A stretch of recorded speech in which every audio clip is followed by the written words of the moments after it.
नमो हरिहंताणं Namo Namo Namo सिद्धाणं Namo Namo Namo आयर्याणं Namo Namo Namo भुवच्छायाणं Namo Namo लोये सौव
start करने जा रहे हैं। तो देखिए मेरे आनंद भक्तों,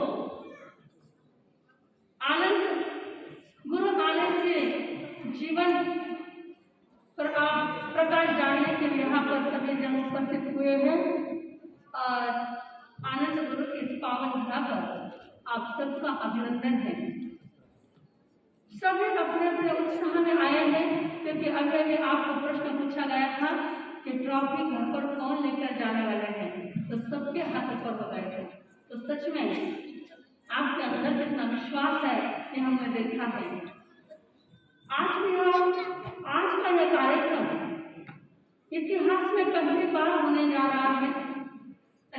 आपके नाम से इतिहास रचा जाएगा। इस प्रतियोगिता के माध्यम से क्यों न हो, लेकिन इस कार्यक्रम के सम्मेलन तो 5वां सम्मेलन है, लेकिन प्रतियोगिता के रूप में आज पहली बार यह सम्मेलन होने जा रहा है। तो इस कार्यक्रम के नियम के रूप में आपका नाम यहाँ पर अंकित होने वाला है। तो इस गरिमा को ध्यान में रखते हुए कि हम इस कार्यक्रम के नियम बनने जा रहे हैं, तो उस गरिमा को ध्यान में रखते हुए हम आगे बढ़ेंगे। इस प्रतियोगिता के लिए जो जो नियम आपको बताए गए थे वह नियम आपके पास आ चुके हैं, उसको मैं वापस नहीं दोहराऊंगी। लेकिन आपको पता है ट्रॉफी कितनी है सामने आपके? 3 ही ट्रॉफी है और शाखाएं कितनी आ चुकी है? 15 शाखाएं आई है। 15 में से हमें 3 को चुनना है। लेकिन हम कहेंगे कि सभी इस ट्रॉफी के योग्य है, पात्र है, फिर भी प्रतियोगिता रखी गई है। लेकिन ये प्रतियोगिता नहीं हो, प्रतियोगिता के निमित्त से आप सभी ने गुरु आनंद के जीवन का एक पारायण किया है। क्या है मैंने किया है? और यह पारायण हर साल होना चाहिए। हमारे गुरु के जीवन चरित्र का पारायण वैसे देखा तो हर साल होना चाहिए, लेकिन प्रतियोगिता के निमित्त से क्यों न हो, आप लोगों ने वह पारायण किया है, आप लोगों ने वह अभ्यास किया है।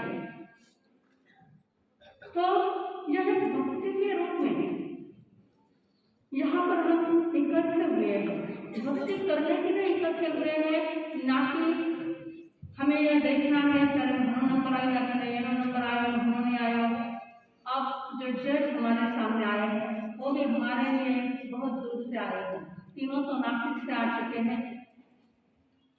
उन चारों में आपके साथ कोई पहचान नहीं है, तो जो भी वो करेंगे तो बिल्कुल न्याय संगत करेंगे। इसमें किसी को भी मन में शंका नहीं रखनी है, क्योंकि कोई आपस में किसी का संबंध ही नहीं है, किसी को पहचानते भी नहीं है। पहली बात। दूसरी बात हमें यह ध्यान में रखना है कि हम भक्ति करने के लिए यहाँ पर आ चुके हैं। तो 3 ट्रॉफी जब जाएगी 3 शाखाओं को, तो सभी के चेहरे पर हमें क्या चाहिए? खुशी चाहिए। क्योंकि आनंद चालीसा ग्रुप जो भी भले ही नाम अलग अलग है, लेकिन शाखा क्या किस नाम से चल रही है? आनंद अमृत आनंद चालीसा ग्रुप है। अनेक परिवार हुआ है, सभी हम एक परिवार के सदस्य हैं। भले ही हमारे बहन को या हमारे भाई को ट्रॉफी गई है, हम हमारे घर में जब किसी बात होती है तो हम खुश होते हैं, दुखी होते हैं? खुश होते हैं। मैंने नहीं मिले तो हमारा बहन नहीं मिले, तो जिसको भी मिलेंगे तो सबने उसमें खुशी ही बांटनी है। क्योंकि हमारे गुरुवर का नाम ही क्या है? आनंद गुरुवर। और जिन्होंने पूरे अपने जीवन में आनंद ही आनंद बांटा है, तो हम गुरु चरण बिंदु पर आकर के हम मायूस होकर के नहीं जाएंगे। सबके चेहरे पर हमें सबके चेहरे पर वही खुशी दिखनी चाहिए कि भक्ति बहुत सुंदर हुई आज। इसलिए बात को लेकर के हम घर जाएंगे कि आज की भक्ति बहुत सुंदर हुई है। किसको मिला है, किसको नहीं मिला है, इस बात पर चर्चा नहीं करेंगे।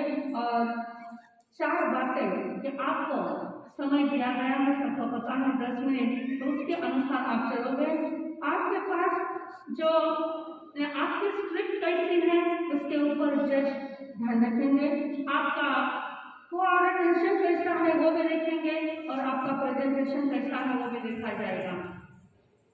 तो ये सारी बातें जज का अंतिम निर्णय रहेगा, क्योंकि स्वयं माता ने उन्हें जज रूप में यहाँ पर आमंत्रित किया है। तो जज जो कहेंगे उनका निर्णय अंतिम निर्णय रहेगा, उस पर किसी ने भी कोई चर्चा नहीं करनी है। और यहाँ पर ऐसे भी देखा जाए तो किसी के ऊपर अनिति होने वाली कोई शंका ही मन में रखनी नहीं है। तो मैं जज के लिए पेपर पढ़ने तक में सोचती हूँ कि इस पेपर को लेकर के जो अपेक्षाएं हमने रखी हैं उस अपेक्षा को लेकर वे बराबर मार्क्स देंगे। और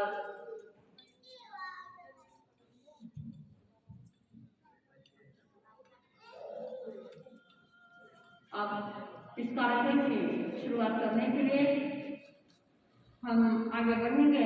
एक बार फिर हम गुरुदेव को पुकार करके हम आगे बढ़ेंगे कि गुरुदेव की नजारा देखने के लिए यहाँ पर उपस्थित हो जाए।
प्रतियोगिता को प्रारंभ करने के लिए हम आगे बढ़ते हैं।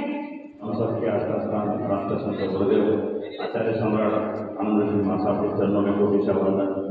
अनंत विद्या प्रणेता तथा आनंद देव के प्रणेता उपाध्याय प्रवर्तक प्रवीण जी महासाब के चरणों में कोटि सा वंदन। अत्र विराज जिन शासन गौरव मधुर वैज्ञानिक पवन सुनंद जी महासाब आदि नाना पांच के चरणों में कोटि सा वंदन। आप सभी को सादर जय जय। आनंद चालीसा जो उपक्रम परम पूज्य जिन शासन और महासती जी ने चालू किया है वो अपने आप में एक अनूठा प्रोग्राम है और अपने गुरुदेव को भजने का याद करने का जो तरीका उन्होंने चुना है, लगभग उनके 32 शाखाएं अब तक मतलब 32 जगह आनंद चालीसा हर गुरुवार को हो रहा है।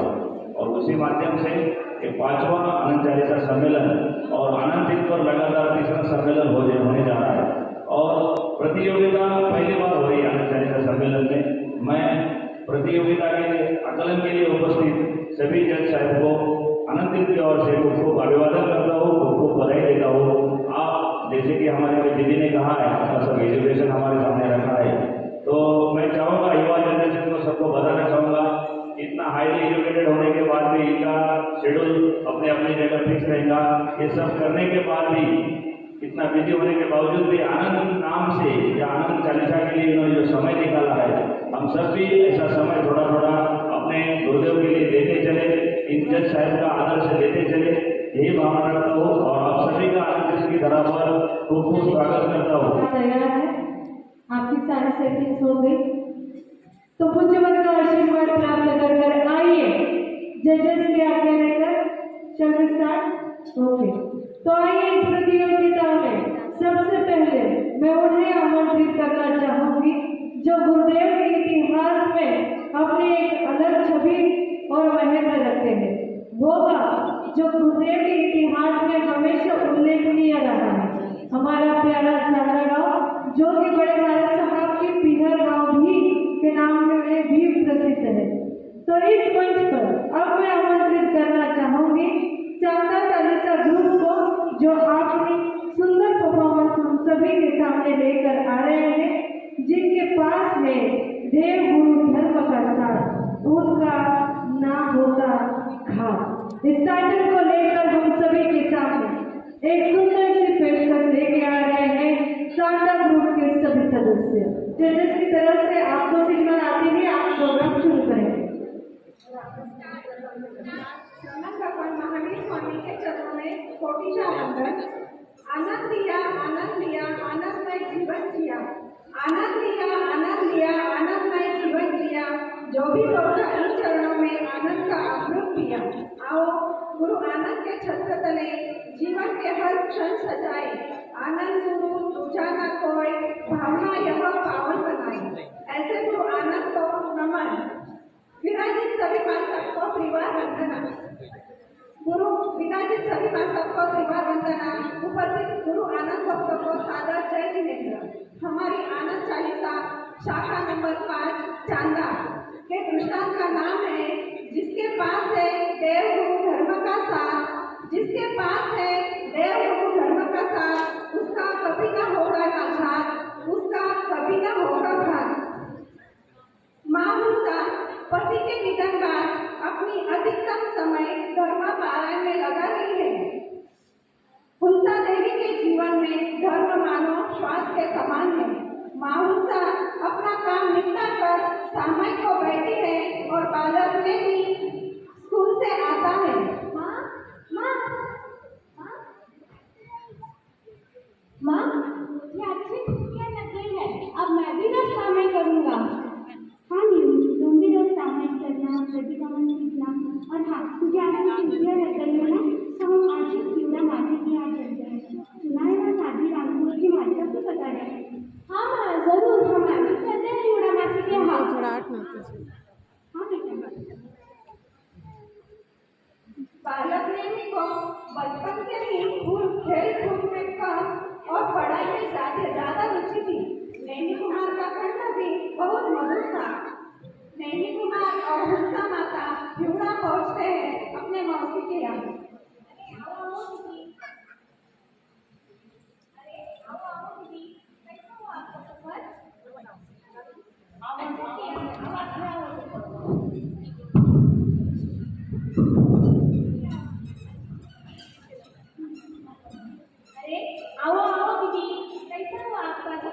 अच्छा हुआ। आप और नहीं आए। हाँ, नैनी को भी आज से छुट्टियाँ लग गई है। ठीक है, हम पानी पीकर तुरंत स्नान में जाते हैं और माता ने शाम को घर पर प्रसादी रखी है, हम सुनने के लिए जाएंगे। हाँ मासी, जरूर, मुझे भी मंगाना लगी है माँ साहब को। चलो हम स्नान चलते हैं। ठीक है बेटा। नैनी माँ मौसी तीनों स्नान में जाते हैं।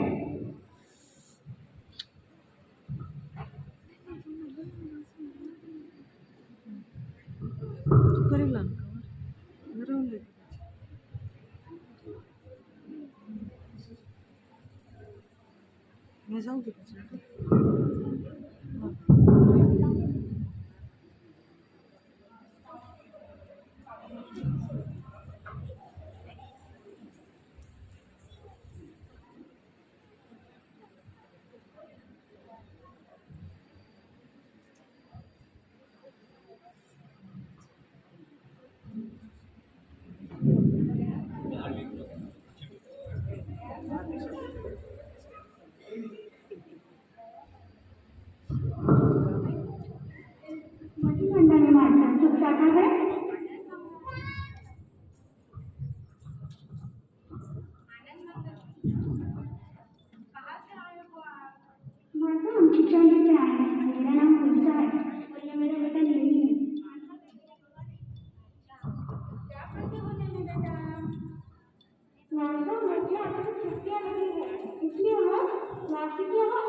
सुनाइए माँ साहब, नैनी को भी बहुत अच्छा भजन आता है।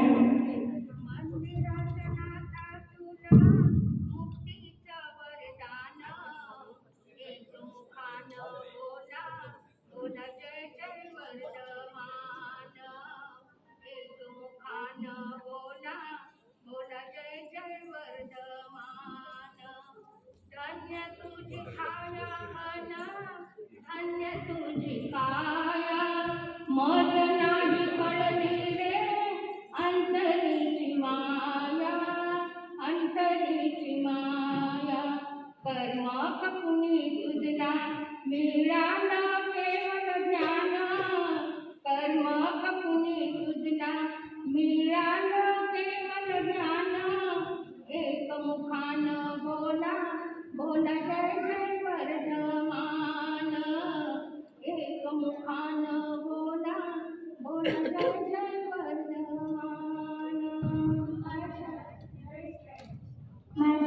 मुझे भजन आता है। क्या क्या हो तो सुनाओ। अरे नहीं बेटा, आपने तो बहुत ही नियम रखा है। उल्टा देवी, आपने तो मेरे बेटा को बहुत ही अच्छे से संस्कार दिए हैं। जी महाराज। सुनाओ बेटा मुझे। देहाची तिजोरी भक्तीचा ठेवा उघडदार देवा आता उघडदार देवा दूध पीत डोळे मिटून जात मांजराची मनी चोरट्याच्या कारे भीती चांदणाची सारे हातात कंपका सुटावा उघडदार देवा उघडदार देवा। आपने तो बहुत ही अच्छे से भजन सुनाया। आपके कंठ में तो साक्षात सरस्वती देवी भी विराजमान है। आप हमेशा भजन सुनाते रहना और धर्म श्रवण करते रहना बेटा। जी माता मुझे मंदिर में हम आगे जाते हैं। अच्छा, ठीक है, वापस आना। हाँ तीनों जन घर आते हैं। कुछ दिन पश्चात महामूसा अपने बेटे नेमी से कहती है, नेमी बेटा नेमी। हाँ हाँ चलो हम अपने गांव जाते हैं। बहुत दिन हो गए हमें निवड़ा आए हुए। जैसा आप कहना। छोटी ओ छोटी छोटी बोलिए ना दीदी। हम अपने गांव जा रहे हैं चिचौड़ी। बहुत दिन हो गए हमें निवड़ा आए हुए। ठीक है दीदी, आप और नेमी मां साहब के दर्शन लेकर मंगल पाठ सुनकर ही जाना। हाँ हाँ जैसा आप कहें। नेमी चलो हम माता का मंगल पाठ सुनकर ही जाएंगे। हाँ माँ। नेमी और महामूसा साथ में आते हैं। मजे में आता है माता। सुख साता है माता। हम अपने गांव चिचौड़ी जा रहे हैं। आपका मंगल पाठ याद है, हमें मंगल पाठ दीजिए।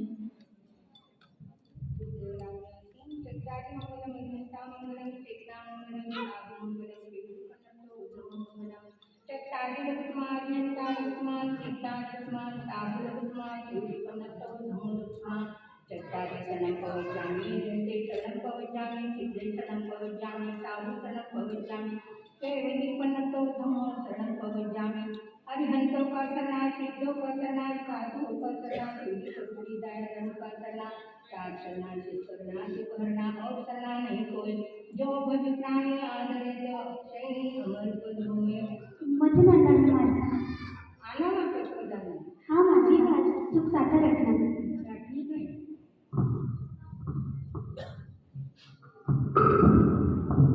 नेमी और मां तांगे में बैठते हैं अपने गांव जाने के लिए। तांगा जुड़ा से निकला। रास्ता बहुत ही खराब था। रास्ता ऊपर नीचे होने के कारण तांगा एक कदम पर से उतर रहा था। इस बीच आपको समझ नहीं पाया और तांगे से नीचे गिर गया। यह देखकर मां की सांस अटक गई। गुलसा मां जोर से चिल्लाती है, रुको रुको टांगे में भैया रुको, मेरे नेमी गिर गए हैं। नेमी बेटा नेमी तू ठीक है ना? तू कैसे गिर गया? तुझे चोट तो नहीं आई? हाँ माँ मैं ठीक हूँ, बस मेरे कपड़े गंदे हो गए। सच में भैया शरीर से निकलने के बाद भी नेमी को खरोच भी नहीं आई। यह देख तांगे वाला हक्का बक्का होकर बोला, अरे ये कैसा चमत्कार है? बाला बाला तुम्हें चोट कैसे नहीं आई? देख नेमी टांगे से गिरने पर भी तुझे चोट नहीं आई। कर्म का ही प्रभाव है। मानसा का मंगल पाठ सुनते जो हम घर से निकले थे ना, ये सब उसी का ही परिणाम है जो तू बच गया इस संकट से। हाँ माँ आप सच कह रही हो। अब मैं नियमित धर्म की शरण में रहूंगा। सामयिक और प्रार्थना नियमित रूप से करूंगा। हाँ बेटा।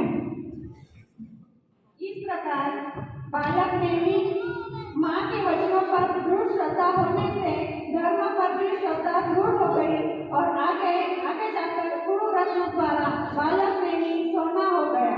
जय जिनेंद्र जय आनंद। इस मिशन के साथ हमारे सामने आ रहे हैं आनंदी ग्रुप।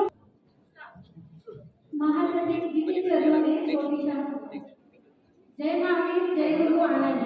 श्री श्वेतांबर स्थानकवासी जैन श्रावक संघ आनंदी आपके सामने पेश कर रहे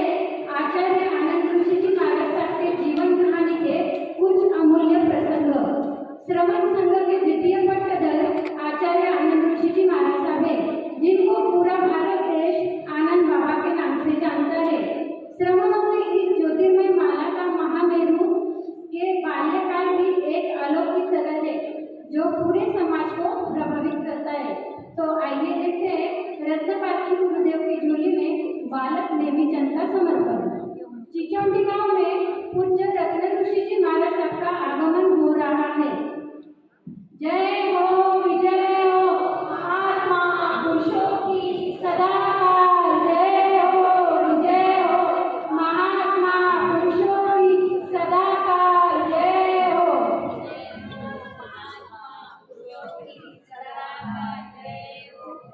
गुरुदेव गांव में पधार गए।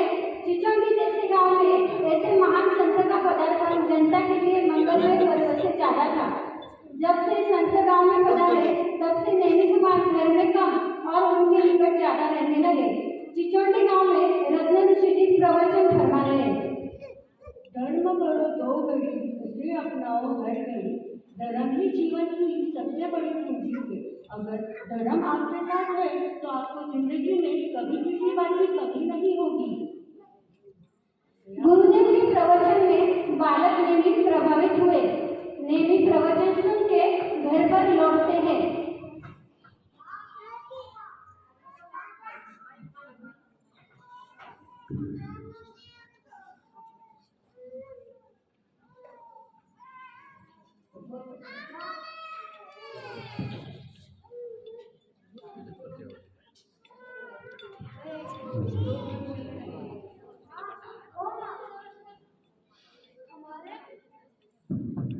हमारे गांव में कितने महान संत पधारे हैं, उन्होंने कितना अच्छा प्रवचन दिया।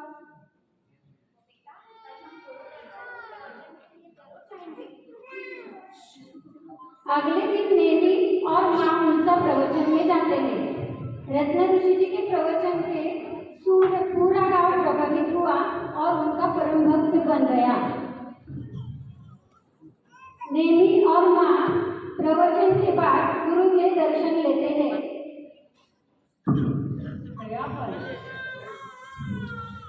जब आनंद मंगल अब नेमी की माँ होना मैंने पहचान लिया। जब बालक इतना सुंदर है तो माँ तो सुशील होगी ही। जी गुरुदेव, मैं नेमी की माता हूँ। मुझे नेमी ने आपके बारे में बताया था। मैं आपका प्रवचन सुनकर बहुत प्रसन्न हो गई। पहले नेमी ने बताया उससे भी अधिक प्रभावशाली हुआ। मेरे घर में मेरा बड़ा बेटा उत्तम, छोटा नेमी है और मैं, हम तीनों रहते हैं। नेमी के पिता के अंदर सभी जवाबदारी मेरे ऊपर आ गई। भगवान की कृपा और आपके कृपा के कारण सब कुशल मंगल में। बहना देखो, आर्थ ज्ञान करना नहीं, देव गुरु धर्म का शरणा अपनाओ और अपना जीवन धन्य बनाओ। एक मिनिट, हम तो माइक प्रेस करके कसं पकडायचं का ते सांगत त्यांना, यांचा आवाज आहे। जिसको पकड़ा ना खाली पकड़ रहा है। गुरुदेव कल गौतमी को पधारा। जब से रत्न ऋषि जी का नगर में प्रवेश हुआ तब से उनकी दिव्य दृष्टि नेमी को परख लेती है। उसका स्वभाव और आचरण से पता चल गया कि यह कोई साधारण बालक नहीं। तब से गुरुदेव ने मन में संकल्प किया कि वह नेमी कुमार को भिक्षा में सुपात्र दान स्वरूप मांगेंगे। दूसरे दिन गुरुदेव नेमी कुमार के घर गोचरी के लिए पधारते हैं। वहाँ गुरुदेव आ गए, मैं लेने जा रहा हूँ। गोचरी बोल रहे हैं। हाँ बेटा, गोचरी तैयार है।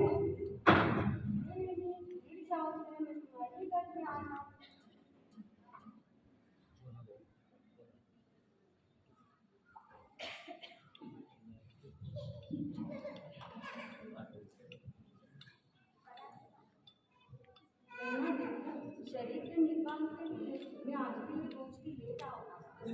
आपसे अनोखी दीक्षा चाहिए। गुरु के शब्द सुनकर माँ सिर पकड़कर नीचे बैठ जाती है। बेटा उत्तम, गुरु ने सुपात्र दान को ले लिया, लेकिन अनोखी दीक्षा को क्या मांगने वाले हैं, क्या पता।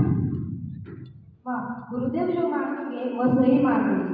आप परेशान मत हो। कल हम स्नातक में जाके उनको उनकी आनंद दीक्षा के बारे में पूछेंगे। दूसरे दिन तीनों जन स्थानक में जाते हैं।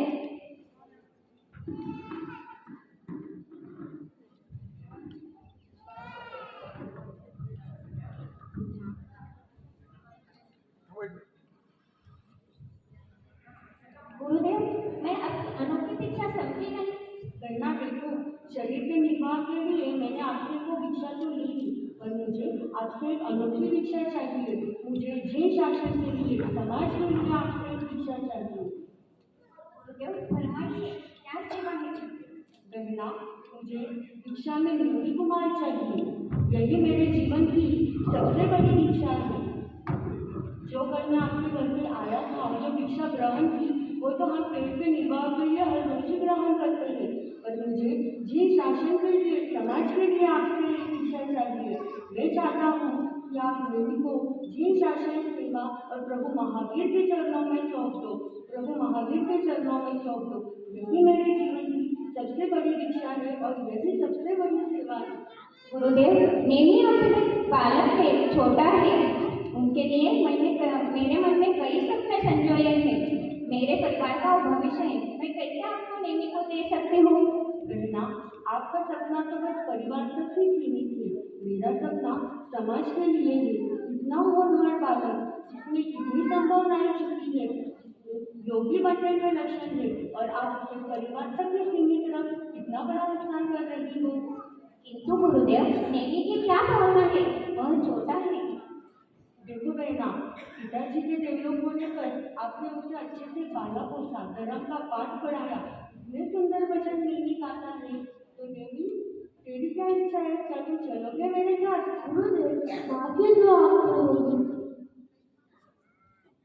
गुरुदेव, आप जैसे महापुरुषों के शब्दों को मैं कैसे टाल सकती हूँ?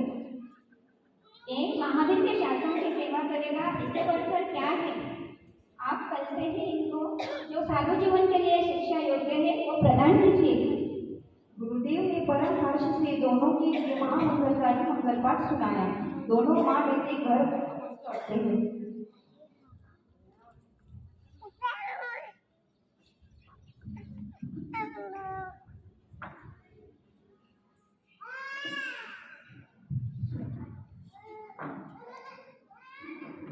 बेटा, मैंने तेरे लिए कितना सोचा था।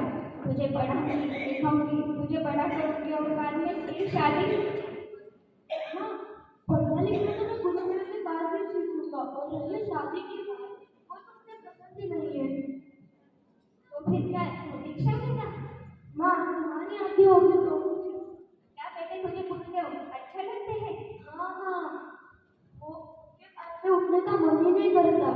हाँ, सब प्रवचन देने की कितनी अच्छी बातें बताते हैं वो, कितने लोगों की बातें सुनते हैं। माँ ने देखा बेटे की आंखों में झांक कर कि इसे मन में गुरुदेव पूरी तरह बस गए। माँ मुलसा ने बेटे को सीने से लगा लिया और रत्न ऋषि जी के पास रहने की और ज्ञानदान सीखने की आज्ञा दे दी। पूज्य गुरुदेव ने मेरी गांव से विहार कर लिया, चिचोटी गांव से मेरी गांव में विहार किया, तब नेमी को अपने साथ में ले लिया।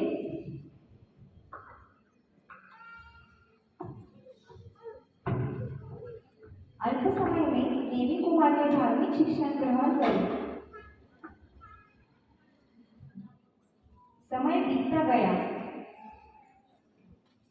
सूत्र कंठस्थ करते हुए नेमी कुमार। समय बीतता गया। एक दिन गुरुदेव के दर्शन के लिए माँ मुलसा पधारी।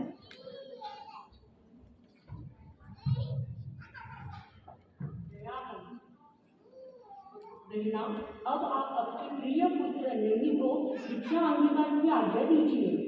गुरुदेव, वो अभी छोटा है, बालक है। वह 13 साल का ही है। मैंने सोचा था वो प्रतिक्रमण आदि सीखकर घर लौट आएगा। मैं उसकी शादी। माता जी, नेमी कुमार का जन्म इसीलिए नहीं हुआ है। मैंने उसकी जन्म कुंडली को अच्छे से पढ़ा है। वह दीक्षा लेकर अपने कुल का नाम, अपने परिवार का नाम, जिस शासन का नाम रोशन करेगा। और रही बात परिवार की, तो उसके लिए तो उत्तम क्षण है ही। अब आप देर न कीजिए और अंतर मन से हाथ रख कीजिए। माँ मुलसा विचार करते हुए, गुरुदेव, आप जैसे सच्चे संतों के चरणों में नेमी को लेने के लिए मुझे कोई संकोच नहीं है।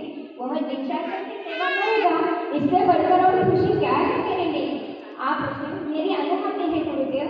आप अच्छा मुहूर्त देखकर दीक्षा प्रदान कीजिए। गुरुदेव ने मुहूर्त तय किया और मार्गशीर्ष शुक्ल 9वीं संवत 1970 इस दिन 1913 रविवार के शुभ दिन मेरी गांव में दीक्षा करने का तय किया और चारों तरफ खुशियां छा गई।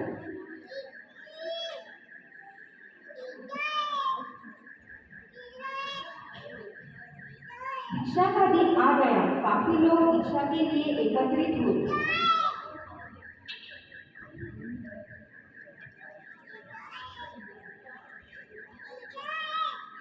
रत्न ऋषि जी नेमी कुमार को करेली मंत्री का पाठ पढ़ाते हैं।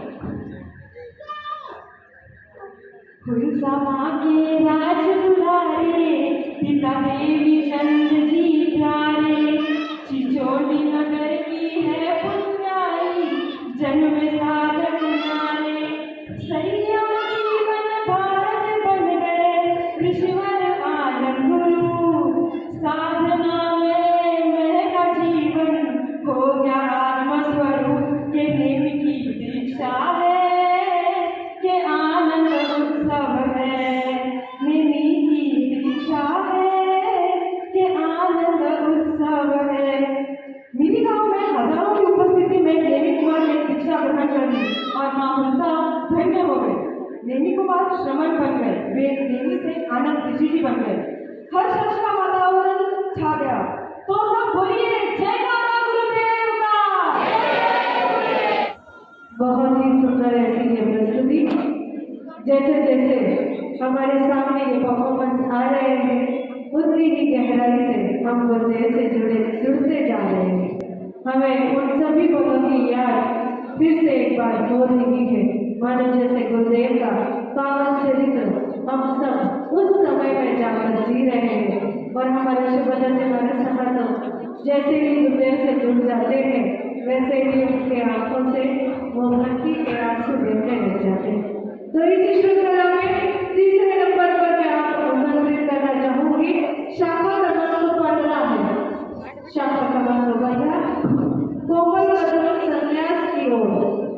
इस शीर्षक को सार्थक करते हुए हमारे बीच में इस गांव के सदस्य जजेस की तरफ से आपको सिग्नल मिलते ही आपको कार्यक्रम को स्टार्ट करना है। भगवान के चरणों में वंदन।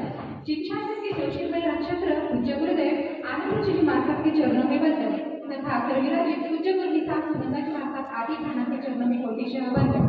आज आनंद चालीसा के 5वें सम्मेलन में हम गुरुदेव के जीवन पर एक नाटिका प्रस्तुत कर रहे हैं। विषय है रत्नपाशी गुरुदेव का चिचोटी में प्रवेश और कोमल कदम संन्यास की ओर। कोमल कदम संन्यास की ओर। रत्न को परखने वाले पूज्य गुरुदेव रत्न ऋषि जी महाराज का चिचोटी गांव में आकर इस तरह एक छोटे से नन्हे से बालक रत्न ऋषि जी महाराज की पाठी नजर ने परख लिया और वो नन्हे से कोमल से कदम किस तरह संयम पर चल पड़े। यह प्रसंग आनंद चालीसा शाखा नंबर 15 तीसरा महात्म नाटिका के रूप में प्रस्तुत करेंगे। गाँव वाले आपस में बोलते हैं एक दूसरे से, गाँव वाले आपस में एक दूसरे से कहते हैं कि कल गुरुदेव बता रहे हैं, कल गुरुदेव बता रहे हैं। आपको पता नहीं कल गुरुदेव बता रहे हैं? हाँ कल गुरुदेव बता रहे हैं। हाँ माँ गुरुदेव बता रहे हैं। माँ हुलसा देवी से यह बात सुनी तो आपको पता है इसी बात से आनंद विनोद होकर वे पूरे गांव में घूमते रहे। सबसे कहते गए गुरुदेव पधार रहे हैं, गुरुदेव पधार रहे हैं। मानो जैसे उन्हें आकर्षण था अनदेखे भविष्य का और यही भविष्य धीरे धीरे गांव की तरफ बढ़ रहे हैं। भगवान महावीर स्वामी की जय। पूज्य श्री तिलोक ऋषि जी महाराज साहब की जय। पूज्य श्री रत्न ऋषि जी महाराज साहब की जय। जिन शासन देव की जय। जय धर्म की जय। अहिंसा परमो धर्म की जय।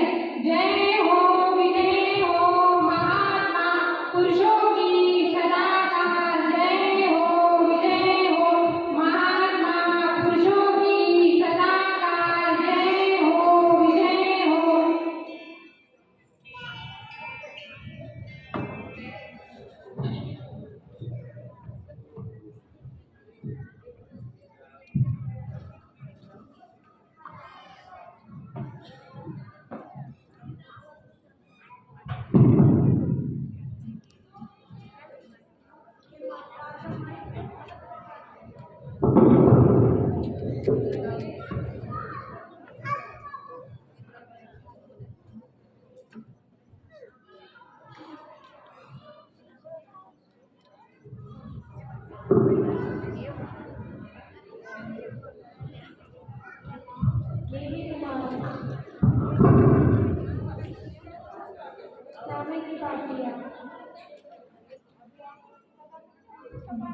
जी गुरुदेव।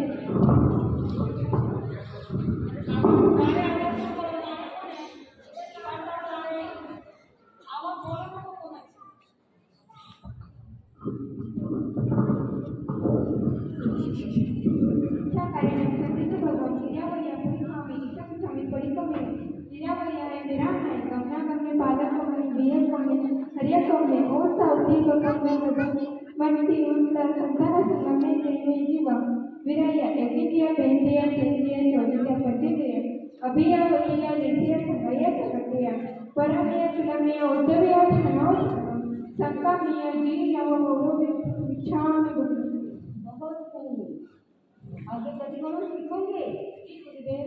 तो रोज हम जब तक यहाँ पर है तब तक आया करो जी गुरुदेव।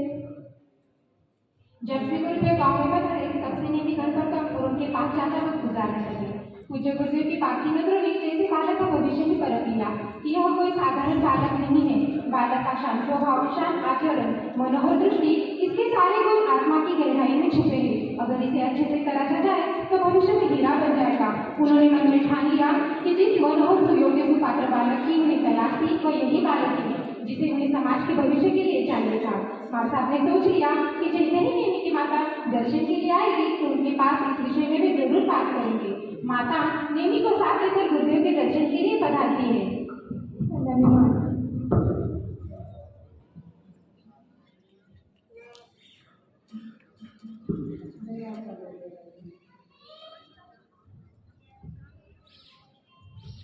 मुझे वंदन माता।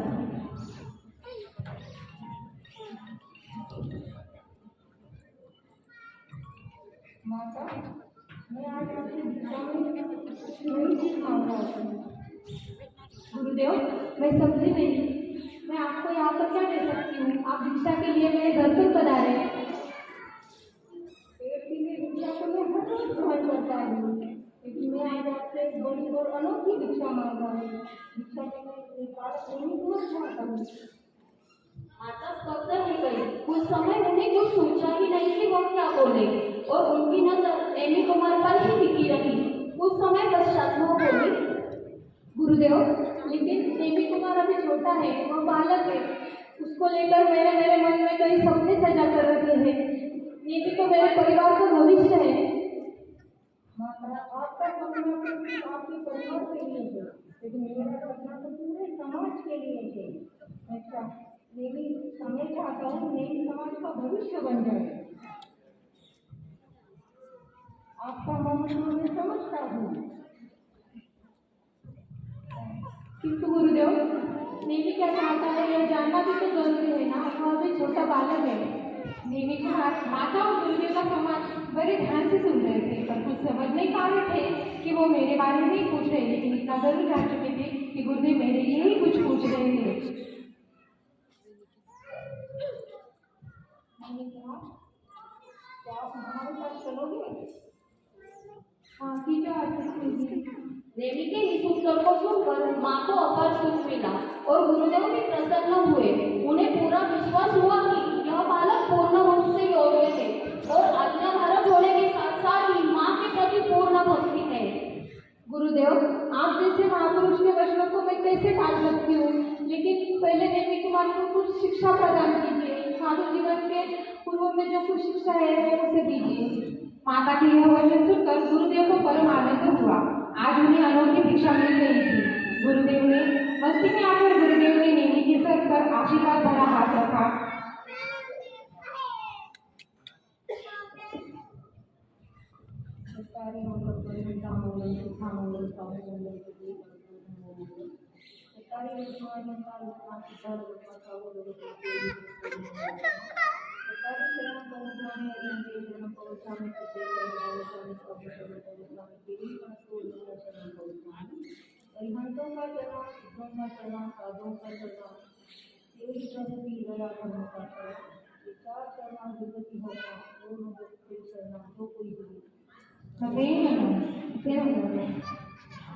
दोनों घर पर जाते हैं।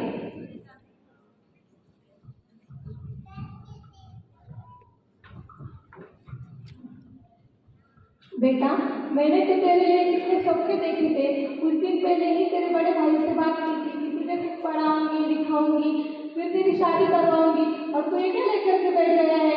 माँ जाके सीख सकता हूँ, नहीं पर शादी की तो मुझे ये पसंद नहीं, अच्छा नहीं लगता। तो क्या तू दीक्षा लेगा? माँ आपकी जो आदत है गीता बेटा, क्या मुझे तुझे अच्छे लगते हैं? हाँ हाँ मुझे बहुत अच्छे लगते हैं। जितने लोग उनके पास सीखने के लिए आते हैं उनके पास से मेरा उठने का मन ही नहीं करता। ऐसा लगता है कि उनके पास ही रह जाऊँ। माँ ने बेटे के आंखों में झांककर देखा कि इसके मन में गुरुदेव बसे हैं। माँ ने बेटे को सीने से लगाया, ममता भरा हाथ उसके सिर पर रख दिया। माँ की ममता कभी बाधक नहीं बनती। पूज्य गुरुदेव का चातुर्मास चिचौली गांव के नजदीक मिली गांव में था। उसी समय वे नेमी कुमार को अपने साथ बिहार में लेकर गए। धीरे धीरे नेमी कुमार गुरुदेव की छत्र छाया में शिक्षा ग्रहण करने लगे। नेमी कुमार का मन शुद्ध, तीव्र बुद्धि, सुंदर संस्कार, इसलिए जो भी गुरुदेव उन्हें सिखाते वे सहज सीख जाते थे। अल्प समय में उन्होंने धार्मिक शिक्षा प्राप्त कर ली। समय बीतता गया। एक बार माता हुल्सा गुरुदेव के दर्शन के लिए पधारी। नेमी कुमार को देखकर माता का मन खिल उठा। गुरुदेव सोच रहे थे क्यों न जाने नेमी कुमार की दीक्षा के बारे में माता से बात की जाए। बगैर माता के सहमति के वे दीक्षा देना उचित नहीं समझते थे। मुझे वंदना गुरुदेव। माता अब आप नेमी कुमार को दीक्षा की अनुमति दे दीजिए। दीक्षा के लिए जो शिक्षा चाहिए मैंने उसे प्रदान की है। आप जल्दी उसे अनुमति दे दीजिए। गुरुदेव, लेकिन इतनी भी क्या जल्दी है? मैंने तो सोचा था कि नेमी प्रतिगमन सीखकर घर पर लौटेगा, फिर उसका मन बदल जाएगा। नेमी तो अभी छोटा बालक है, वो घर आने पर मैं उसकी शादी वादी करवाऊंगी। शादी नहीं, नेमी का जन्म शादी के लिए नहीं बल्कि दीक्षाटन की सेवा के लिए हुआ है।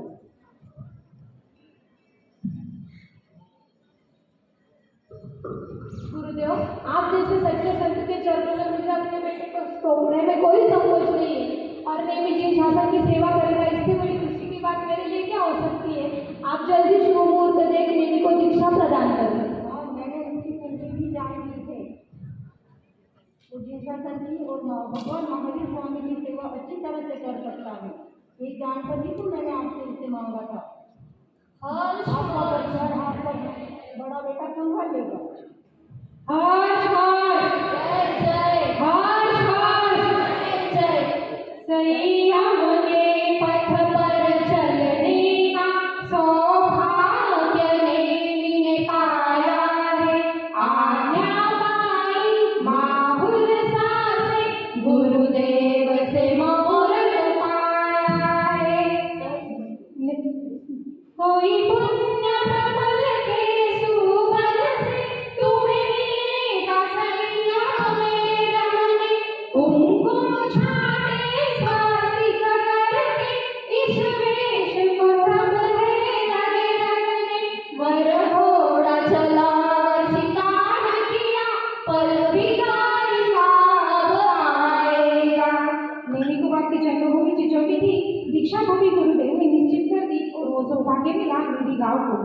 वनमान भगवान छोड़ो जेने संसार नो बंधन, वैरागी ने बंधन, वैरागी ने बंधन, वैरागी ने बंधन, वैरागी ने बंधन। वनमान भगवान छोड़ो जेने संसार नो बंधन, वैरागी ने बंधन, वैरागी ने बंधन।